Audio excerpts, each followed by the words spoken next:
Listen, the Dodgers might be cooking up something huge, and I'm not talking about another predictable free agent signing. I'm talking about bringing back a guy who bleeds Dodger blue and has 2 World Series MVP trophies to prove it. Yeah, you heard that right. Corey Seager could be coming home. I'm Jim Rodriguez, and welcome back to Dodgers Latest. Before we dive deep into this, make sure you're following me on Instagram and X at JRodShow. Drop your thoughts in the comments, smash that like button, and subscribe, because we're about to break down why this reunion actually makes more sense than you think. So here's the deal. The Rangers are in full salary dump mode. They're shopping guys like Aroldis Chapman, and now whispers are getting louder about them wanting to move Corey Seager's massive contract. We're talking about $189 million still owed over the next 6 years. That's $31.5 million annually for a guy who just turned 31 and dealt with some injury setbacks last season. Now, I know what you're thinking. Why would Texas move on from a guy who delivered them a World Series championship in 2023? Simple. Money talks, and right now, the Rangers need financial flexibility. Seager missed significant time last year with a hamstring issue and appendicitis. He only played 102 games, though he still managed 21 homers and 50 RBIs. Not bad for a down year, right? But this is a guy who smashed 30-plus home runs in 3 straight seasons before that and has 340 double seasons on his resume. 3-time Silver Slugger. And let's not forget, 2-time World Series MVP. Seager was a Dodger from 2015 to 2021 after being drafted by the organization in 2012. When he left, there was no bad blood. The Rangers backed up the Brinks truck with over $300 million, and the Dodgers had concerns about his injury history. That's business. But here's where it gets interesting for LA.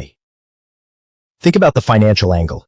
Everyone assumes the Dodgers will just throw unlimited money at any problem. And sure, ownership has shown they're willing to spend.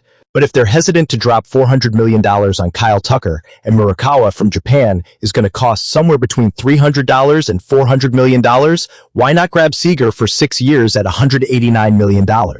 That's controlled, that's predictable, and that's significantly cheaper than the alternatives. Plus, Seager still plays shortstop. Now, that creates an interesting puzzle with Mookie Betts, who moved over to shortstop this past season. Some of you are already typing angry comments about moving Mookie again, but hold on. Mookie is elite. He can play second base at a Gold Glove level if needed. Is it ideal? Maybe not, but the Dodgers have always been about versatility. Mookie has played right field, second base, and shortstop. If bringing back Seager means Mookie shifts to second, that's a conversation worth having. Here's another wrinkle. Max Muncy's contract is up after next season. What if Seager eventually slides over to third base when Muncy's done? Yeah, I know, more position shuffling, but that's the Dodger way. If you're going to wear Dodger blue, you better be ready to move around the diamond. Now imagine this lineup for a second. Freddie Freeman, Shohei Ohtani, Mookie Betts, Corey Seager, Max Muncy. That's absolutely stacked. Sure, it's left-handed heavy with Seager being a lefty, but the sheer firepower is undeniable. Seager in the heart of that order with Ohtani and Freeman, that's a nightmare for opposing pitchers. The Braves are reportedly interested in Seager too, but here's their problem. They want to compete without actually spending like a contender. They're trying to burn the candle at both ends. For a team like the Dodgers, who are all in on winning now, Seager at 32 years old with 6 years of team control is incredibly attractive. He's still in his prime, and when healthy, he's a proven postseason performer. The guy has been NLCS MVP and World Series MVP twice. That October pedigree is worth its weight in gold. And here's the kicker. The Rangers aren't going to demand a huge haul in prospects because their primary goal is salary relief. They want that $189 million off the books. That means the Dodgers wouldn't have to gut their farm system or give up major league ready talent. Maybe a mid-tier prospect and a couple of fringe major leaguers just to make it look respectable. But that's it. The Rangers are desperate for financial breathing room, and that works in LA's favor.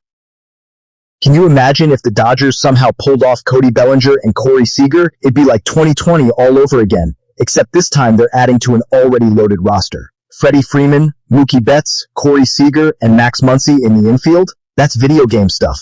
Then you've still got to figure out the outfield. Who's in left? Pages is in center, and Taylor's in right. That's still a work in progress, but the foundation would be insane. Seager's appeal isn't just about the bat. He's a doubles machine. And that $189 million over 6 years is manageable for an organization like the Dodgers. Yeah, he had injury issues during his first stint in LA, but other than last year's appendicitis situation, he's been a rock for Texas. He's been in the lineup nearly every day when healthy, and he's produced at a high level. Now, let's talk about some of your comments from yesterday's show about Byron Buxton. One of you said you'd rather have Jarren Duran or bring up the youngsters instead of trading for Buxton. That's fair. Duran is suddenly a hot name because the Red Sox are shopping him. He just signed a one-year, $7 million deal to avoid arbitration, and he's under team control for at least another 5 years. The difference between Duran and Seager is this: Boston is going to want a massive return for Duran because he's young, controllable, and cheap. With Seager, you're taking on the salary, so the prospect cost is lower. That makes him a really interesting option for the Dodgers. Someone else brought up Andy Pages, saying I have something against him. I don't. I think Pages is a talented young center fielder who made a World Series saving catch in left field last year. My point is that any team looking to trade with the Dodgers is going to want Pages because he's young, under team control, and has massive upside. That's what makes him valuable in trade talks. I'm not saying trade him just to trade him, but if you're going after someone elite, Pages is the kind of chip you'd have to put on the table. And yes, Pedro Martinez and Adrian Beltre both started their careers with the Dodgers before becoming Hall of Famers elsewhere. Could Pages be a future Hall of Famer? Maybe. I love the optimism. But right now, he's the exact type of asset other teams covet, and that's why his name comes up so much. The winter meetings are right around the corner. Things are about to heat up. Whether it's Corey Seager, Jarren Duran, or someone else entirely, the Dodgers are going to make moves. The question is, are they bold enough to bring back a two-time World Series MVP who already knows what it takes to win in LA? That contract is solid, his postseason resume is elite, and he'd instantly make this lineup even more dangerous. Would you want Corey Seager back in Dodger Blue? Drop your thoughts in the comments. Hit me up on Instagram and X at JRodShow, and don't forget to like, subscribe, and share this video. I'm Jim Rodriguez, and despite everything, it's time for Dodger baseball.